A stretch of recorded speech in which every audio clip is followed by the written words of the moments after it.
Assalamualaikum warahmatullahi wabarakatuh. Bismillahirrahmanirrahim. Alhamdulillahilladzi farada alaina siyam fi syahri Ramadan. Asyhadu an la ilaha illallah wahdahu la syarikalah dzul jalali wal ikram. Wa asyhadu anna sayyidana Muhammadan abduhu wa rasuluhu sayyidul anam. Allahumma shalli wa sallim wa barik ala sayyidina wa maulana Muhammad wa ala alihi wa sahbihil kiram, amma ba'd.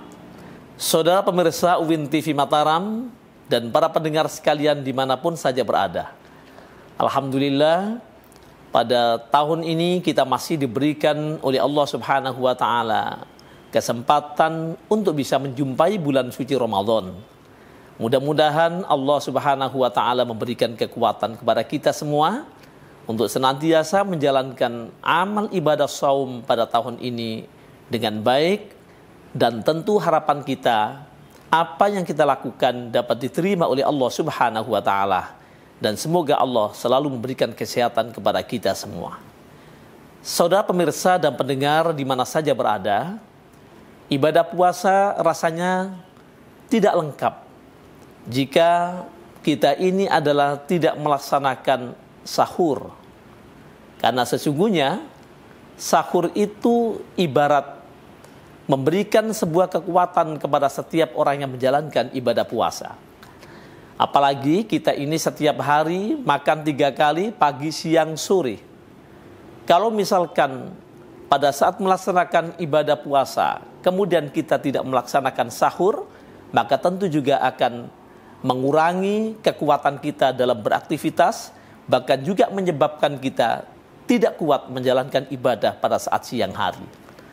Lantas yang menjadi pertanyaan, apa melaksanakan sahur dalam puasa Ramadan ini ada dalil yang disyariatkan bagi kita semua? Kalau kita melihat beberapa temuan hadis bahwa sesungguhnya Rasulullah Sallallahu Alaihi Wasallam itu senantiasa mengingatkan kepada kita.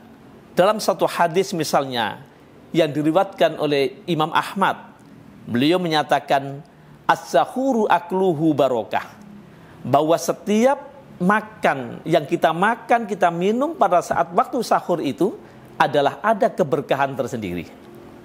Maka pesan Rasulullah Sallallahu Alaihi Wasallam, fala tada'uhu, maka jangan kalian meninggalkannya, walau ayyajra'a ahadukum jur'atan min ma'in, walau hanya seteguk air, maka minumlah kalian untuk bersahur pada saat bulan suci Ramadan.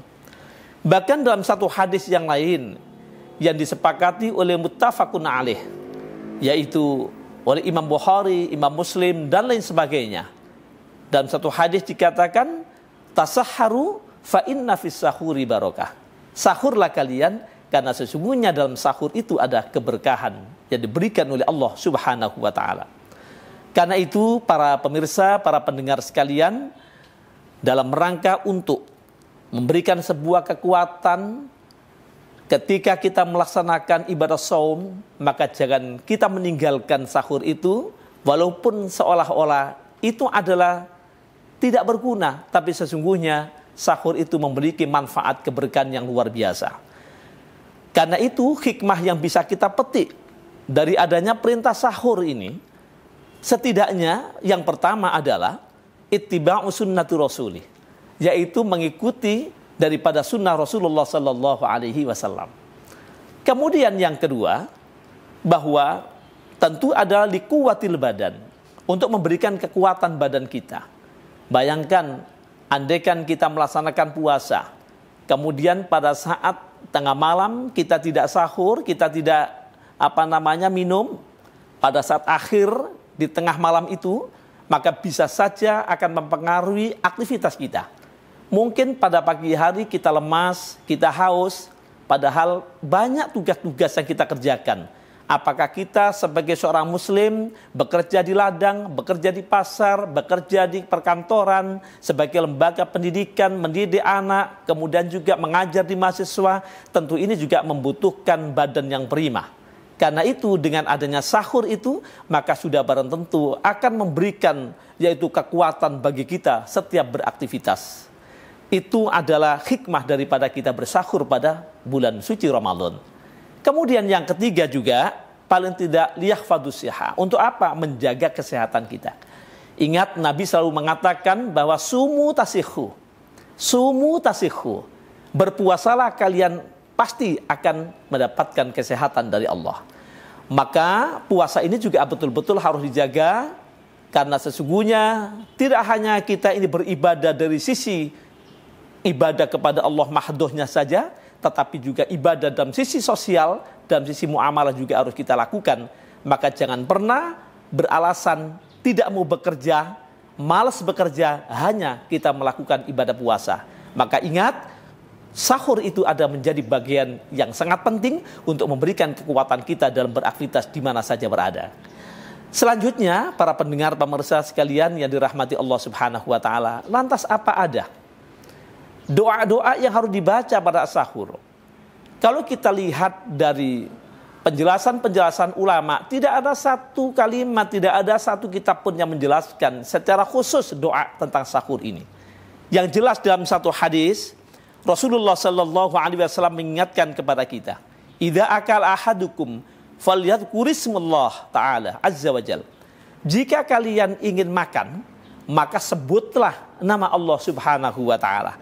Karena itu dalam tradisi kebiasaan kita sebelum makan, kita mesti membaca Bismillahirrahmanirrahim.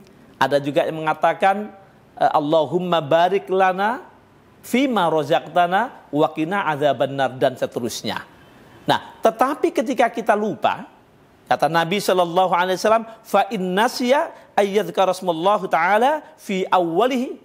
Apabila kalian tidak membaca bismillah atau menyebut nama Allah pada awal ketika kita makan, falyaqul bismillahi awwalahu wa akhirahu. Maka bacalah, yaitu bismillah awwaluhu wa akhirahu. Ini ada sebuah ajaran syariat yang diajarkan oleh baginda Rasul Muhammad sallallahu alaihi wasallam.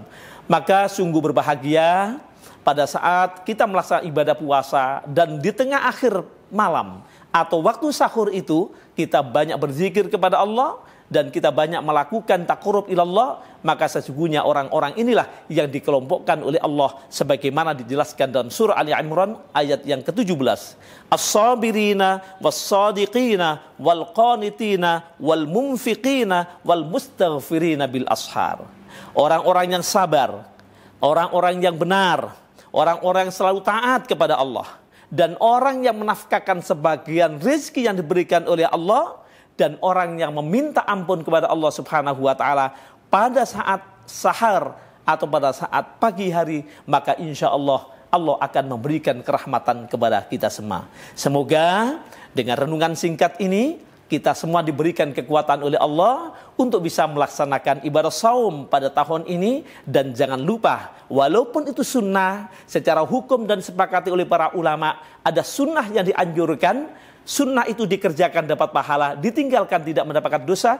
Tapi kalau ditinggalkan, insya Allah hikmahnya cukup besar melaksanakan sahur di tengah atau di akhir malam pada bulan suci Ramadan. Semoga Allah merahmati dan semoga Allah menerima amal ibadah kita. Demikian aqulu qouli hadza fa astaghfirullahal azim wallahul muwaffiq ila aqwamit thoriq. Assalamualaikum warahmatullahi wabarakatuh.